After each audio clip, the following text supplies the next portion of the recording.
नमस्कार, आप देख रहे हैं हिंदुस्तान मेल न्यूज और आइए रुक करते हैं आज की खबरों की ओर। इंदौर में डेटिंग ऐप के माध्यम से हुई बुजुर्ग की युवती से दोस्ती और कर दी वारदात। वैलेंटाइन डे पर कई बार इस तरह की वारदातें होती हैं। 60 वर्ष से अधिक आयु के वरिष्ठ जनों के आयुष्मान कार्ड बनाने के कार्य में लाई तेजी। जिला स्वास्थ्य समिति एवं जिला क्वालिटी इंश्योरेंस कमेटी की बैठक संपन्न। मध्य प्रदेश के सभी महापौरों का प्रदेश स्तरीय सम्मेलन 17 फरवरी को इंदौर में आयोजित होगा, जिसमें शहरों के विकास, बजट आवंटन और महापौरों के अधिकार बढ़ाने पर मंथन किया जाएगा। शहर में भी मारपीट से जुड़ा हुआ वीडियो सोशल मीडिया पर हुआ वायरल। पुलिस ने किया केस दर्ज। विजयनगर थाना क्षेत्र का है मामला। 14 फरवरी को दंपति दिवस के रूप में मना रहे कृष्ण गुरुजी वरिष्ठ एवं दिव्यांग दंपतियों का सम्मान। मनी मेला 2025 की हुई शुरुआत। मेले में कई वर्षों पुरानी मुद्राएं हैं उपलब्ध। हिंदू जागरण मंच की वैलेंटाइन डे पर चेतावनी, यह करे या न करे। हिंदू जागरण मंच के संयोजक कानून मिश्रा का बयान वायरल हुआ। इंदौर में हैदराबाद के टी राजा को लेकर राजनीति शुरू। कांग्रेस और भाजपा के बयान। कांग्रेस प्रवक्ता ने कार्यक्रम को लेकर उठाए हैं सवाल। भिक्षावृत्ति उन्मूलन को लेकर इंदौर प्रशासन सख्त। कोचिंग संस्थानों, चौराहों और सोशल मीडिया के जरिए जागरूकता अभियान। इंदौर में आज वैलेंटाइन डे के अवसर पर प्यार करने वालों के लिए प्यार के इजहार का दिन है। ड्रीम गर्ल की खोज एक बुजुर्ग को तब भारी पड़ गई जब पुलिस ने 3 युवकों को पकड़ा, जिसमें बुजुर्ग के साथ लूट और मारपीट की वारदात की गई। बुजुर्ग की दोस्ती डेटिंग ऐप के माध्यम से हुई। इंदौर में डेटिंग ऐप और युवतियों से दोस्ती करने के मामले में अब ठगी की वारदात और सामने आ रही है। डेटिंग ऐप के जरिए ठगी की वारदात से कई लोग इस जाल में फंस रहे हैं। इंदौर में भी ऐसे मामले सामने आए हैं। एरोड्रम थाना क्षेत्र में एक बुजुर्ग के साथ लूट की वारदात में डेटिंग ऐप का इस्तेमाल किया गया है। दरअसल एरोड्रम थाना पुलिस ने एक युवती सहित 3 युवकों को गिरफ्तार किया है। युवती ने एक फैक्ट्री इंचार्ज से डेटिंग ऐप के जरिए दोस्ती की और उसके बाद युवक को मिलने बुलाया। इस दौरान युवती के साथियों ने युवक के साथ लूट की वारदात को अंजाम दे दिया। बुजुर्ग ने घटना के दिन पुलिस में शिकायत दर्ज नहीं कराई, लेकिन दूसरे ही दिन वह पुलिस के पास पहुंचा और रिपोर्ट दर्ज कराई, जिसके बाद पुलिस ने जांच करते हुए युवती और उसके साथियों को हिरासत में ले लिया।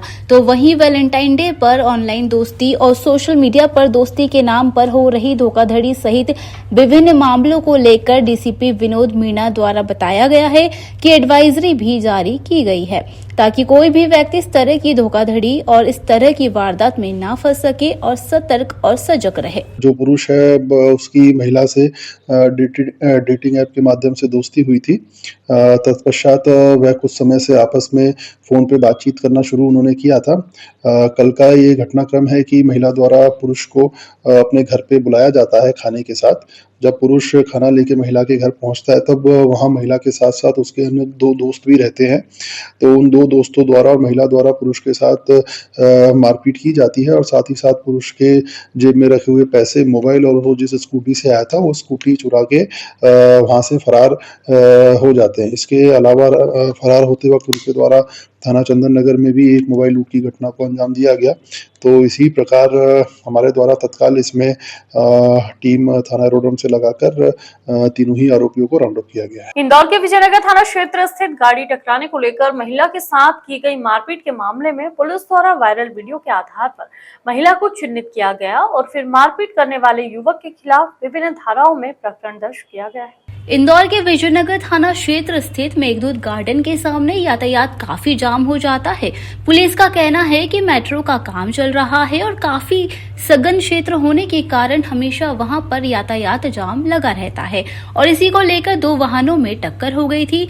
टक्कर होने के बाद में विवाद इतना बढ़ गया कि एक महिला और युवक आमने सामने हो गए थे, जिसका वीडियो भी सोशल मीडिया पर वायरल हुआ था। उसके बाद में पुलिस ने वायरल वीडियो के आधार पर संज्ञान लेते हुए पीड़िता के बताए अनुसार युवक के खिलाफ विभिन्न धाराओं में प्रकरण दर्ज किया गया है और फिलहाल युवक की तलाश जारी है। बापट चौराहे से जो रोड विजयनगर आता है उसके दोनों तरफ सर्विस रोड है और अभी हाल में मेट्रो के कारण से जो मेघदूत गार्डन के सामने वाली जो मतलब सर्विस रोड है वहाँ पर ट्रैफिक को डाइवर्ट किया गया है और वहाँ काम काफ़ी तेज़ चल रहा है। तो ट्रैफिक कंजेशन होने की वजह से दो जो बेसिकली स्कूटी थी वो आपस में टकरा गई थी। जब स्कूटी आपस में टकराई है तो उनमें कुछ वाद विवाद हुआ और उसमें मारपीट हुई। मारपीट जो हुई है उसी का ये वीडियो है। पुलिस ने इसमें कॉग्निजेंस लिया है और इसमें जो पीड़िता है जिसके साथ मारपीट हुई है उसको पहचान करके उसकी तरफ से एक FIR थाना विजयनगर में पंजीबद्ध हुई है और जो मारपीट करने वाले जो लड़के हैं उनकी पहचान कर ली गई है। शीघ्र ही आरोपियों को गिरफ्तार किया। इंदौर में प्यार का त्योहार और इसको इजहार करने के लिए वैलेंटाइन डे को लेकर प्रेमी युगल तमाम तरह के आयोजन शहर के विभिन्न क्षेत्रों में आयोजित किए जाते हैं और इसी को लेकर हिंदू जागरण मंच द्वारा इन आयोजकों को लेकर एक चेतावनी जाहिर करते हुए कहा कि यदि हिंदू जागरण मंच कोई कदम उठाता है तो उन्हें दोष न दिया जाए। इंदौर में प्यार का त्योहार और उसको इजहार करने के लिए वैलेंटाइन डे को लेकर प्रेमी युगल तमाम तरह के आयोजनों शहर के विभिन्न क्षेत्रों में आयोजित कर रहे हैं और इसी को लेकर हिंदू जागरण मंच द्वारा इन आयोजकों को लेकर एक चेतावनी जाहिर करते हुए कहा गया है कि यदि हिंदू जागरण मंच कोई कदम उठाता है तो उन्हें दोष न दिया जाए। मंच कार्यकर्ताओं के साथ संयोजक वगैरह सभी गए थे, पितृ पर्वत भी गए थे, होटलों पर भी होके आए हैं, वहां भी वार्निंग दे के आए हैं कि शाम को यदि कोई सा कार्यक्रम होता है वैलेंटाइन डे का तो वहां पर अश्लीलता का ध्यान रखें, छोटे छोटे कपड़ों का ध्यान रखें, विधर्मियों का ध्यान रखें। नहीं तो हिंदू जागरण मंच यदि वहां पर आता है और कोई कदम उठाता है तो उस समय हिंदू जागरण मंच को दोष न दिया जाए। प्राचीन काल में उपयोग की जाने वाली कई महत्वपूर्ण मुद्राओं की प्रदर्शनी इंदौर के गांधी हॉल में लगाई गई, जिसमें भारतीय इतिहास के कई सिक्के, नोट और डाक टिकट आदि कई सामग्रियां उपलब्ध है। इंदौर के गांधी हॉल में मनी मेला 2025 की शुरुआत 14 फरवरी से हुई। प्रदर्शनी में भारत का पहला सिक्का जो 6ठी शताब्दी ईपू गांधार जनपद में उपयोग किया जाता था वह भी उपलब्ध है। साथ ही प्राचीन काल की कई महत्वपूर्ण सामग्रियां उपलब्ध है। इस प्रदर्शनी का निरीक्षण करने संभाग आयुक्त दीपक सिंह पहुंचे, जहां उन्होंने सभी स्टॉलों पर जाकर प्राचीन मुद्राओं के साथ 50-60 वर्ष पुराने डाक टिकट भी देखे। आपको बता दें कि यदि किसी व्यक्ति के पास ऐसी कोई प्राचीन सामग्री हो तो उसे वहां बेचा जा सकता है। ये जो आता है यहाँ जाकर पढ़ के कुछ निकाय हैं।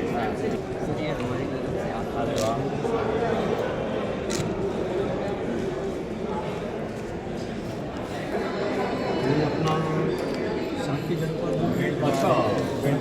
का है। भगवान गौतम बुद्ध की जो पादों से राजा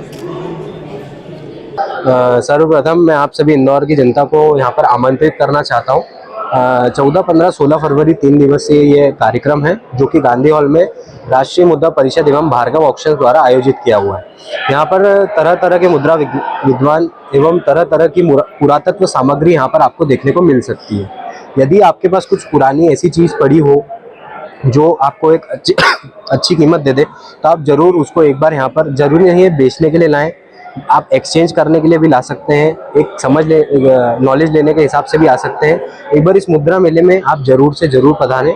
राष्ट्रीय मुद्रा परिषद के द्वारा एक यहाँ पर प्रदर्शनी लगाई गई है गांधी हॉल इंदौर में और मैंने यहाँ पर आकर देखा है कि बहुत ही पुरातत्व महत्व के यहाँ पर सिक्के हैं, करेंसी हैं, एंटीक वस्तुएं हैं, स्टैम्प पेपर हैं, डाक टिकट हैं और ये वास्तव में देखने से हमको एक तो अपना जो प्राचीन इतिहास था उसके बारे में जानकारी मिलती है, उस समय से किस तरह से करेंसीज़ का उपयोग होता था उसके बारे में जानकारी मिलती है और निश्चित रूप से ये प्रयास बहुत ही सराहनीय है और समय समय पर मुद्रा परिषद के द्वारा इस तरह के आयोजन यहाँ पर किए जाते हैं। मैं उनको बहुत शुभकामनाएं देता हूँ और इंदौर वासियों से, विशेष रूप से जो युवा हैं, उनको मैं ज़रूर आग्रह करना चाहूँगा कि वो आके यहाँ पर ज़रूर देखें, जिससे हमको अपने प्राचीन इतिहास के बारे में काफ़ी कुछ सीखने को मिल सके।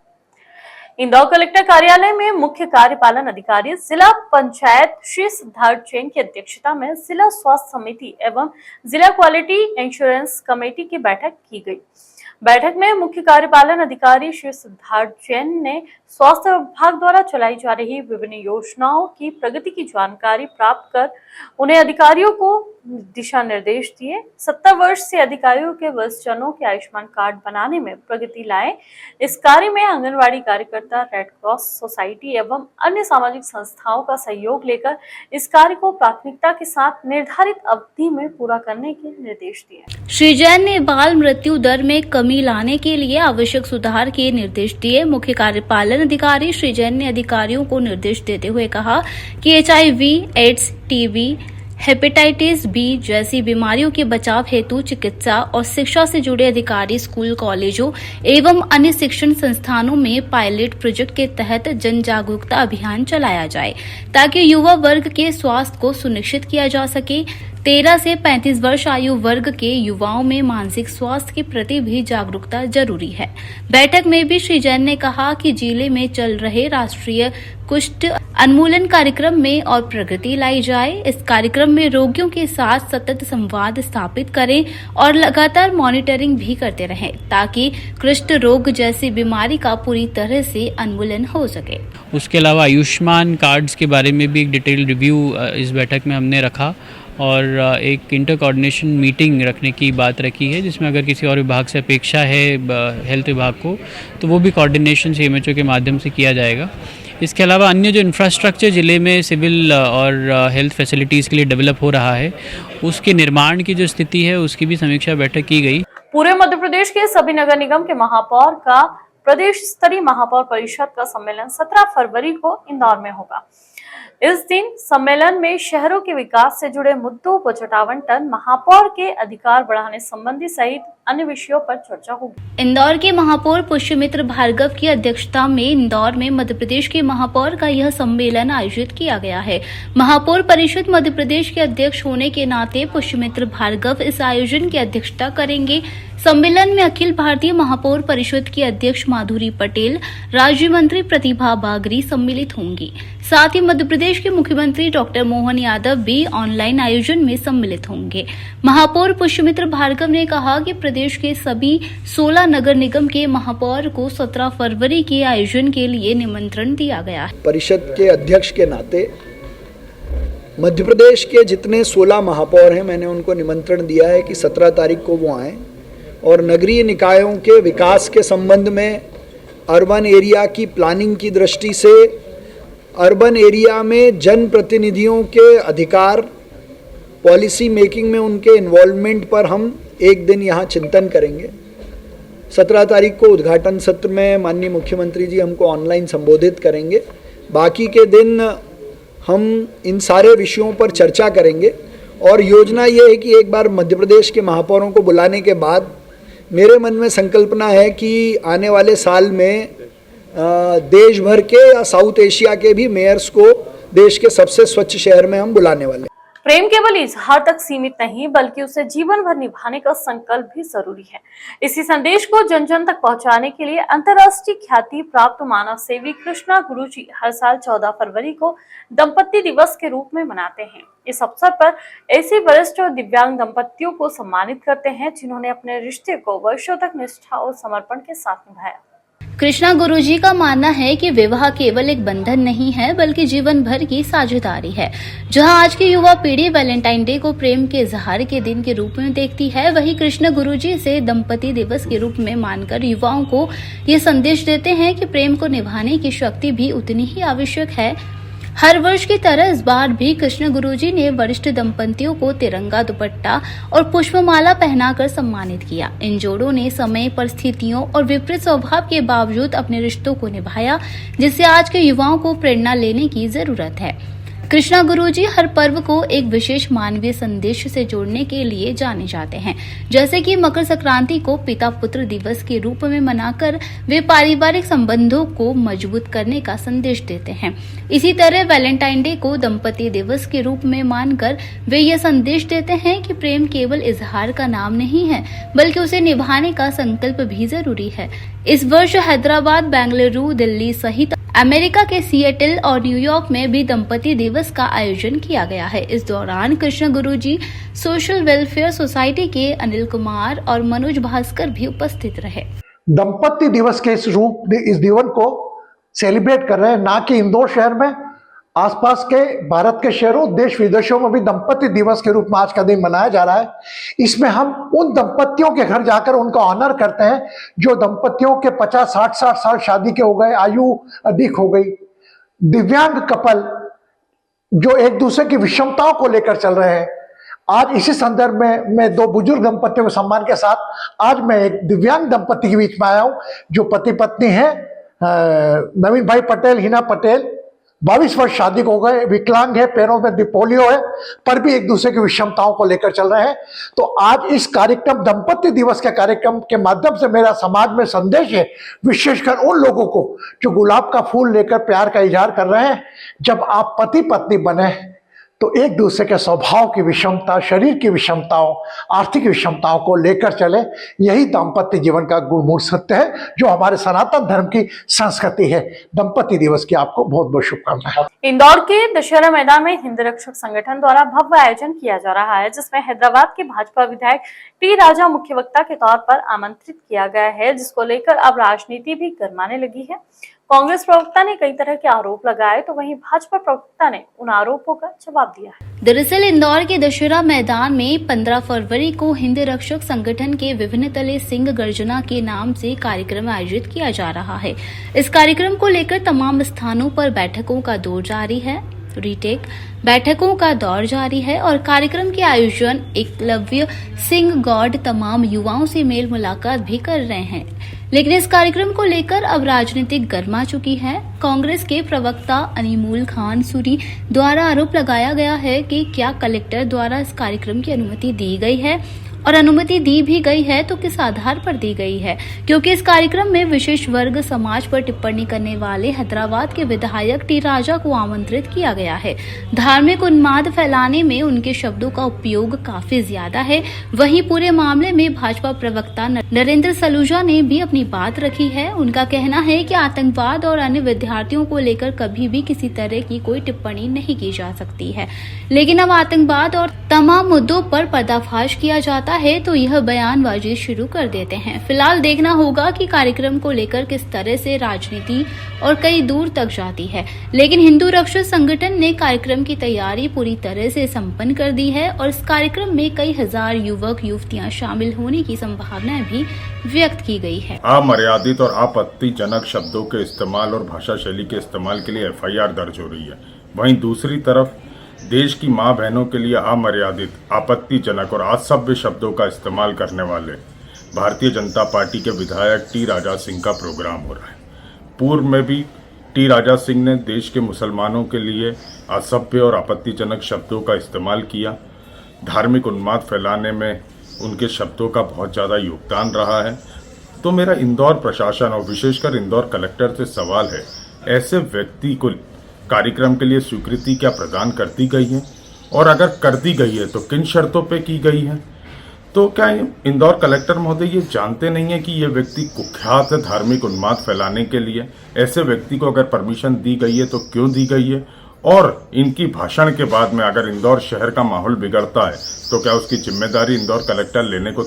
जब भी कोई सनातन धर्म की बात करता है, भगवा की बात करता है, तो इनके पेट में दर्द होता है। जब भी कोई धर्म रक्षा की बात करता है तो इनके पेट में दर्द होता है। जब कोई यदि उग्रवाद, आतंकवाद, उन्माद के खिलाफ बोलता है तो उससे इनको तकलीफ होती है। टी राजा सिंह यदि देश में जो उन्माद, अतिवाद, आतंकवाद, जो इस तरह की घटनाओं में लिप्त है, जो देशद्रोही लोग हैं, उनके खिलाफ मुखरता से बोलते हैं। इंदौर में भिक्षावृत्ति उन्मूलन को लेकर जिला प्रशासन सख्त कार्रवाई के साथ साथ जन जागरूकता अभियान भी चला रहा है। भिक्षावृत्ति उन्मूलन द्वारा कोचिंग संस्थानों, चौराहों, सोशल मीडिया के माध्यम से लोगों को भिक्षा न देने के लिए प्रेरित किया जा रहा है। अभियान के सकारात्मक नतीजे भी सामने आ रहे हैं, जिससे प्रेरित होकर भोपाल भी इसी तरह की पहल शुरू की गई है। इंदौर में कलेक्टर महोदय के निर्देशन में भिक्षावृत्ति उन्मूलन अभियान लगातार जारी है।